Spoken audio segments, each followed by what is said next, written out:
बहुत समय पहले जापान के एक छोटे से गांव में एक युवा योद्धा रहता था जिसका नाम रियो था।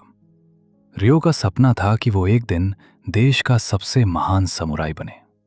वो घंटों बैठकर अपने सपनों के बारे में सोचता, महान युद्धों की कहानियां पढ़ता और खुद को जीतते हुए कल्पना करता।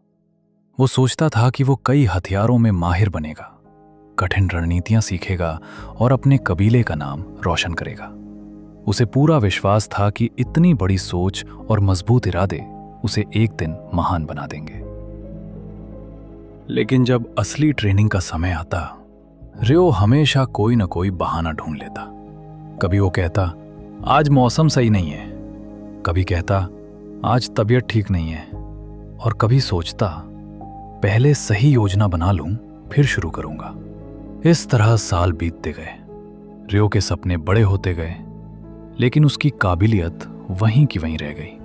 उससे छोटे योद्धा जो रोज अभ्यास करते थे, उससे आगे निकल गए। एक दिन रियो को एक कड़वी सच्चाई का एहसास हुआ। उसके सपनों ने उसे ऊपर नहीं उठाया, बल्कि कमजोर बना दिया। वो समझ गया कि सिर्फ सोचने से कुछ नहीं होता। बिना मेहनत के सपने सिर्फ एक भ्रम बन जाते हैं। रियो को धीरे धीरे ये भी समझ आया कि वो अपने भविष्य की कल्पना में इतना खो गया था कि उसने आज की मेहनत से दूरी बना ली थी।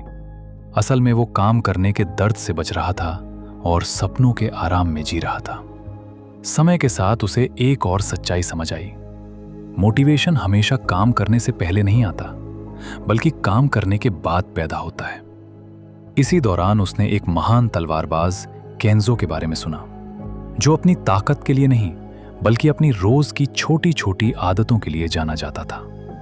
केंजो मानता था कि महानता अचानक नहीं मिलती, बल्कि रोज के छोटे छोटे प्रयासों से बनती है। ये बात रियो के दिल को छू गई।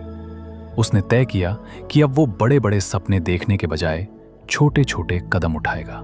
अगले दिन से उसने सिर्फ एक आसान अभ्यास शुरू किया। हर सुबह कुछ मिनट तलवार चलाने का अभ्यास। लोग उसका मजाक उड़ाते थे।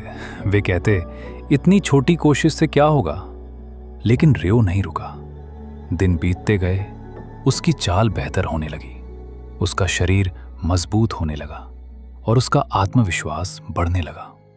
कुछ महीनों बाद वही रियो जो पहले सिर्फ सपने देखता था, अब एक अनुशासित योद्धा बन चुका था।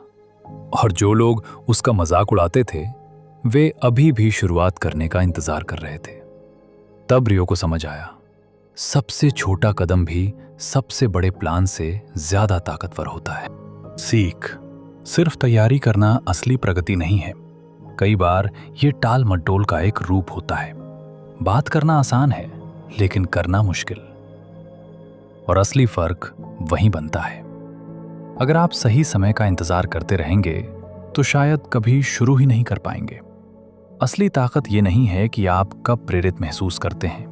असली ताकत ये है कि आप तब भी काम करते हैं जब आपका मन नहीं करता।